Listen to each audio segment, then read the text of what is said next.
அதேதான் அதேதான். Stalin uncle, what uncle is very wrong uncle. Uncle uncle உங்களுக்கு மனசாட்சின்னு ஒண்ணு இருந்துச்சுன்னா சொல்லுங்க மை டியர் அங்கிள், சொல்லுங்க. இப்படி பொருந்தா கூட்டணியா இந்த பாஜக கூட்டணி இருக்கிறதுனால இப்ப ஆட்சியில இருக்கிற இந்த வெற்றி விளம்பர மாடல் திமுக என்ன செய்துன்னு தெரியும்ல. பாஜகவோட உள்ளுக்குள்ள ஒரு உறவை ஒன்று வச்சுக்கிட்டு வெளியில எதிர்க்கிற மாதிரி ஒரு டிராமா ஒன்று பண்ணிக்கிட்டு, எதிர்கட்சியா இருந்தா போங்க மோடின்னு பலூன் விடுறது, ஆளுங்கட்சியா இருந்தா வாங்க மோடின்னு கொடை பிடிச்சிக்கிட்டு கும்பிடு போடுறது. இது மட்டுமா? ஒரு ரைடுன்னு ஒன்று வந்துட்டா போதும், இது வரைக்கும் போகவே போகாத ஒரு மீட்டிங், அதை காரணம் காட்டி டெல்லிக்கு போறது, அங்க ஒரு சீக்ரெட் மீட்டிங் நடத்துறது. நல்லா நோட் பண்ணணும் மக்களே, அந்த மீட்டிங் அப்புறம் இந்த இஷ்யூ அப்படியே காணாம போயிருக்குமே. அதேதான். Stalin uncle, what uncle is very wrong uncle. இப்படி தமிழ்நாட்டில் இப்ப நடக்கிற இந்த ஆட்சியினுடைய லட்சணத்தை பார்த்துக்கிட்டு நாம எப்படி சும்மா இருக்க முடியும்?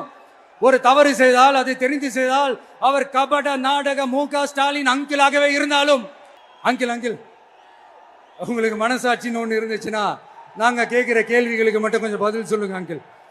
நீங்க நடத்துற இந்த ஆட்சியில நேர்மை இருக்கா? நியாயம் இருக்கா? ஊழல் இல்லாம இருக்கா? சட்டம் ஒழுங்கு சரியா இருக்கா? பெண்களுக்கு பாதுகாப்பு இருக்கா? பொதுமக்களுக்கு பாதுகாப்பு இருக்கா?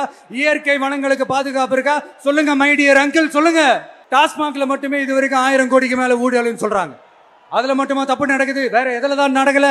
உலகத்திலே மிஸ்டர் கிளீன் ரெக்கார்ட்ஸ் எல்லாம் உங்களுக்கும் உங்க கூட இருக்கிறவங்களுக்கும் மட்டும்தான் அங்கிள் கொடுக்கணும். இதை பார்த்து வாயே இல்லாத ஊரு கூட வயிறு வலிக்கு சிரிக்குது. பெண்களுக்கு 1000 ரூபாய் கொடுத்துட்டீங்கன்னா போதுமா அங்கிள்? அப்படியே அதை மூடி மறைச்சிடலான்னு பாக்குறீங்களா? படிக்கிற இடத்துல, வேலைக்கு போற இடத்துல, வெளியில போற இடத்துலன்னு அவங்களுக்கு பாதுகாப்பே இல்லைன்னு ஒட்டுமொத்த பெண்களும் கதறாங்க. அந்த கதறல் சத்தம் ஏதாவது உங்க காதுல கேக்குதா அங்கிள்? இதுல வேற உங்க அப்பான்னு கூப்பிடுறாங்கன்னு வேற சொல்றீங்க. What is this uncle? Is very very wrong uncle, is very very wrong. பெண்களுக்கு மட்டுமா பொய் வாக்குறுதி கொடுத்து ஏமாத்துறீங்க? அரசு ஊழியர்கள், ஆசிரியர்களை ஏமாத்துறீங்க, விவசாயிகளை ஏமாத்துறீங்க, பரந்தூர்ல பாதிப்பே வராதுன்னு சொல்லி ஏமாத்துறீங்க, மீனவர்களை ஏமாத்துறீங்க, போதைப் பொருள் கலாச்சாரத்தை ஒழிக்காம ஏமாத்துறீங்க. ஐயோ, very very first uncle, very very first. எப்படி கேட்டாலும் இவங்க கிட்ட இருந்து எந்த பதிலும் வரப்போறதில்லை. ஏன்னா இருந்தா தானே. இப்ப ஆட்சியில இருக்கிற நம்மளுடைய அங்கிள் பதில் சொல்றது இருக்கட்டும். மக்களை நீங்க சொல்லுங்க, நீங்க உண்மையை சொல்லுங்க. செய்வோம்னு சொன்னாங்களே, சொன்னதெல்லாம் செஞ்சாங்களா? உங்களை தான் கேக்குறேன், சொன்னதெல்லாம் செஞ்சாங்களா? சத்தமா மை டியர் அங்கிள், கேக்குதா? மக்களோட சத்தம் கேக்குதா?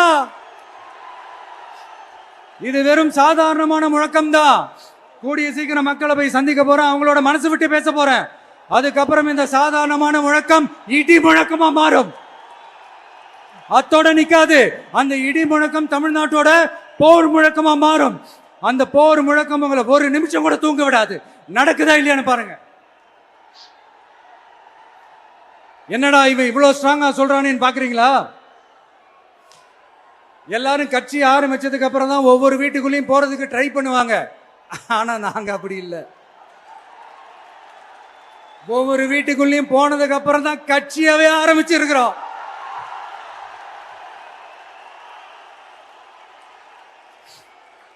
அதனால ஒட்டுமொத்தமா எல்லாருமா சேர்ந்து இந்த திமுக ஆட்சியை, கபட நாடக திமுக ஆட்சியை 2026 தேர்தலில் வீட்டுக்கு அனுப்புறோம்.